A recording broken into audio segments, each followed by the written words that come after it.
So you've kind of covered what really hasn't changed in the industry, but what has changed since your tenure of being in business, and like, what do you see, potentially changing in the future? You mentioned, perspectives of staff around, their attitudes and what they, the way they want to work. I mean, is it, that which we're moving towards, or is it something else?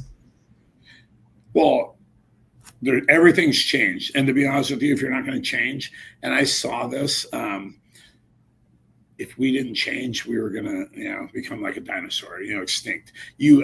Education. I mean, I truly believe in education for all of our employees. I don't care from the top to the bottom.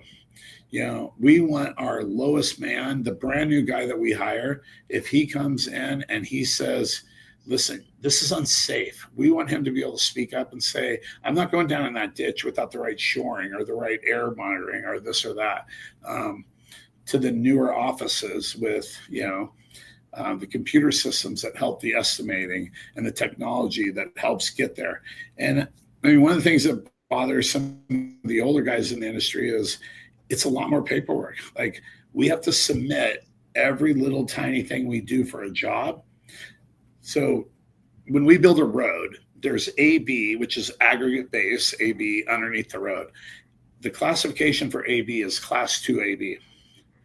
We have to submit on, if Tiger or Vulcan or whoever the person we buy, we have to submit on their class 2 AB. Well, it's literally right there in the name. It's already qualified as class 2A, but they make us submit on it. So let's say somebody at a different age group than I am, they're like, why do we need so many people in our office doing all this paperwork? And it's just because of the change. Like, it takes so much more time to actually submit on all the changes and to make sure. And part of it is because a lot of things got pushed through back in the day without, good and bad contractors not doing a good job, and so they want to make sure that the infrastructure is sound to produce, and can you imagine what it takes for San Francisco to run that 7-by-7 mile block of land and what's underground? I mean, even in my business, what I do and what we do here in town, I've seen a lot. I mean, I've seen ditches where my daughter, back in high school, walked up to the edge of the ditch and I said, listen, I'm going to hold your back, because when you look below ground 30 feet, you're going to lose your equilibrium a little bit. Men are going to look like little tiny ants running around down there, and they're in a safe zone, but it is going to mess up your head system. So I just want to make sure you don't fall. Can you imagine in San Francisco, where they've been doing this for a couple 100 years plus? I mean, there's more. I've been in San Francisco and been like, oh my God, I don't even understand. Like, it's just mind blowing to me.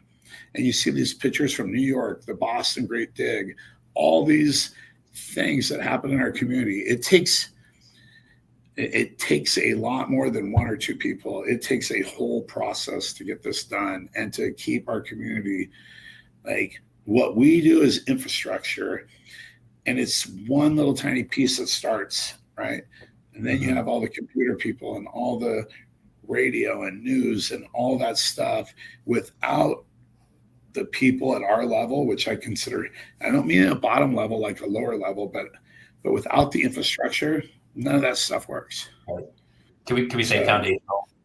Yes. I mean, we have a contract with SMUD, and luckily SMUD is very forward thinking.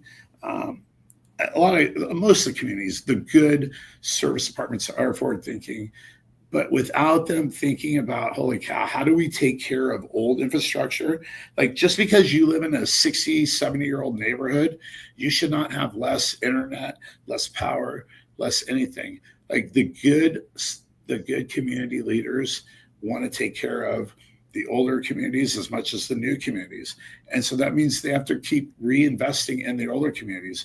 And we have a group of guys that literally go out every day and rebuild SMUD's infrastructure for power. And it's pretty awesome. And it's pretty awesome for a company like us to be able to have a great contract like that, because they are definitely a class A, what do I call it? Not an employer, but like a client for us. Like, SMUD's great, PG&E, all of our communities, sourcing around here has been great. We just picked up a big water line with Sac Suburban. I mean, they're trying to make sure that they can still, out at McClellan Air Force Base, still provide great water service to 100-year-old communities. So it's a lot. And a lot of people just don't even know about it, right? Like everybody flushes their toilet and everybody runs their dishwasher and their washing machine. They don't have any clue what really goes into, and forget about even what we do. What about the people that take everything from what goes downstream from what we're putting in? I mean, there's still another whole group. So just being part of the wheel, it's pretty awesome.